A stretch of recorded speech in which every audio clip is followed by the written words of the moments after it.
થરાદ નગરપાલિકા વિસ્તારમાં કરોડના ખર્ચે ભૂગર્ભ ગટર બનાવવામાં આવ્યું છે, ત્યારે નગરપાલિકા અને એજન્સીની બેદરકારીના કારણે ઉભરાતી ભૂગર્ભ ગટરોના કારણે વેપારીઓ અને રહીશો ત્રાહિમામ પોકારી ઉઠ્યા છે।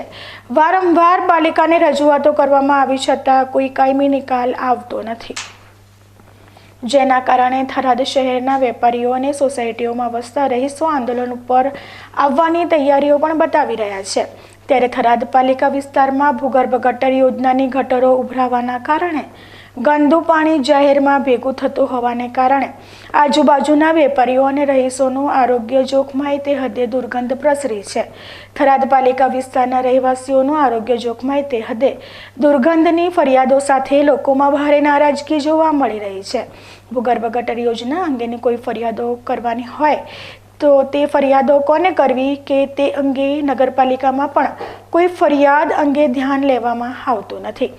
થરાદ માર્કેટયાર્ડ, ગાયત્રી સ્કૂલ અને રાજેશ્વરી સ્કૂલ, નરસિંહનગર પ્રાથમિક શાળા સહિત સોસાયટીઓમાં જવા માટે મુખ્ય બજારમાં બારલી માતા પાસે રોડ ઉપર છેલ્લા 7 દિવસથી ગટરનું ગંદુ પાણી ઉભરાતા વેપારીઓ દ્વારા નગરપાલિકાને રજૂઆત કરવા છતાં કોઈ પણ કામગીરી કરવામાં આવતી નથી, જેને લઈને વેપારીઓનો તંત્ર સામે રોષ ભભૂકી ઉઠ્યો છે।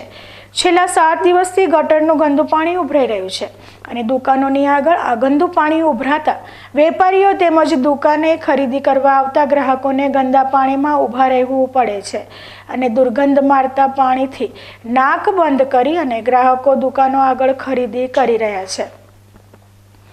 થરાદ બજારના વેપારીએ જણાવ્યું હતું કે અમારી દુકાનોની આગળ બારલી માતા પાસે છેલ્લા 7 દિવસથી ભૂગર્ભ ગટર ઉભરાય છે। વારંવાર તંત્રને રજૂઆત કરી પણ હજુ સુધી કોઈ જ નિરાકરણ આવ્યું નથી।